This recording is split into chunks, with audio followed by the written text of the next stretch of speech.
Bonjour, je m'appelle Elisabeth et aujourd'hui je vais vous présenter mon roman La femme au collier de velours par Alexandre Dumas.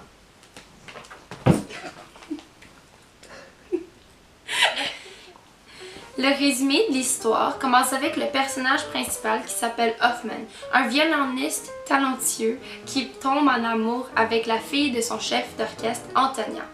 La raison dont Antonia tombe en amour avec lui, c'est ses talents musicaux. Hoffman a toujours rêvé d'aller à Paris. Donc, quand une opportunité vient pour y aller par son ami Zachariah Werner, son fiancé Antonia lui dit qu'il peut y aller, sauf qu'il n'a pas le droit de jouer son tour et doit rester fidèle à elle. Elle dit que s'il fait ces deux choses, ça lui tuera. Mais une fois à Paris, les yeux de Hoffman tombent sur une fille qui s'appelle Arsène, une prostituée. Il tombe en amour avec elle. Il décide donc de jouer son tour et gagner assez d'argent pour l'impressionner. Cela l'attire. Il passe donc la nuit avec elle, mais le lendemain matin, il la trouve morte à côté de lui.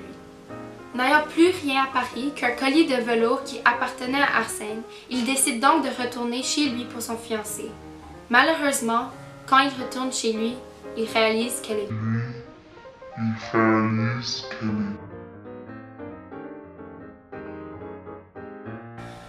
La raison dont j'ai choisi ce livre appuie beaucoup sur le fait que c'était écrit par Alexandre Dumas.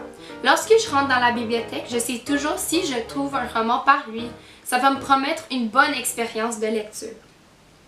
Son style d'écriture est définitivement pas facile à lire pour tous, mais si vous prenez votre temps, vous allez sûrement l'apprécier. Chaque phrase est riche avec de l'écriture détaillée qui décrit des aventures historiques. Je suggère ce livre à des lecteurs plutôt avancés, mais ça n'arrête pas aux gens de le lire.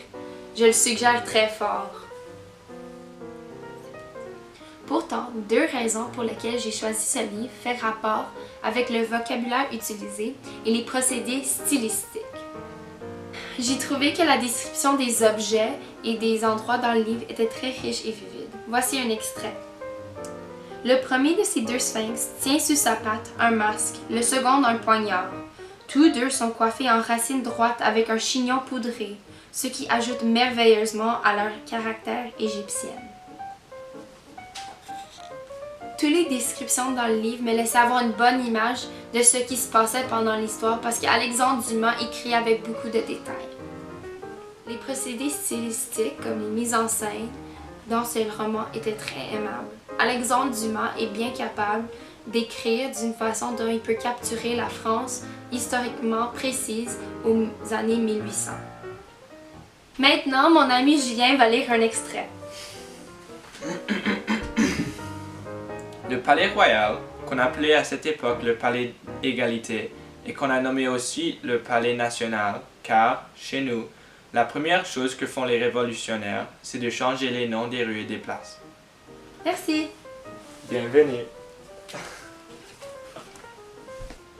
J'ai bien aimé que pendant la lecture de ce roman, j'ai pu me situer historiquement avec beaucoup de détails très intéressants. En conclusion, je pense que ce livre était une très bonne lecture pour moi et il serait pour vous aussi.